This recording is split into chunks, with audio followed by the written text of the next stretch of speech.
नमस्कार मु विमला पल्लाई आपण मानंकु दीपुर दीपाली चैनल को स्वागत। कविताटीर शीर्षक जीवन रंगमंच।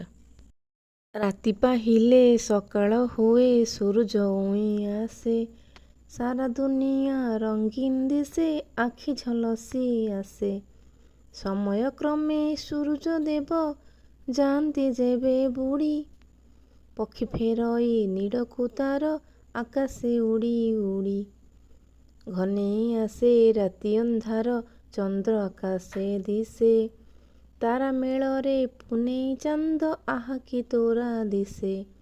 जुही चमेली फुटिबा सई पवन सुए भासे, राति अंधारे शेफाली फुटी क्षणिक पाई हसे।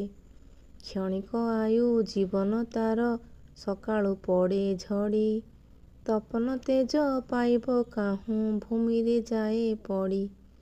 फूल हसई प्रकृति कोले देखाई तार ठाणे, क्षणिक आयु सीना ताहार जनम ननी किणे। रूपटी तार शुद्ध स्वच्छ पवित्र पूत तनु, राजा किरंक सन्थ महात्मा ईश्वरंक प्रिय जेणु।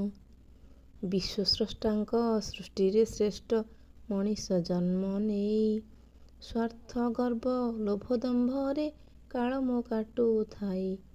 मृत्यु जीवने सत्य अटई सभिंकु जଣା एहा, माया जंजाले निरीह मन भूली जाइछि ताहा।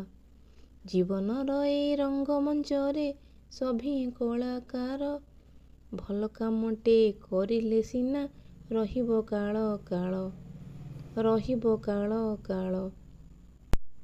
धन्यवाद। आपण मानक जदि मो कविताटी भल लागुथाए तेबे भिडियोटी को लाइक कमेंट करने को भूलिबे नहीं। चैनल रे नुआ थिले सब्सक्राइब कर दियंतु।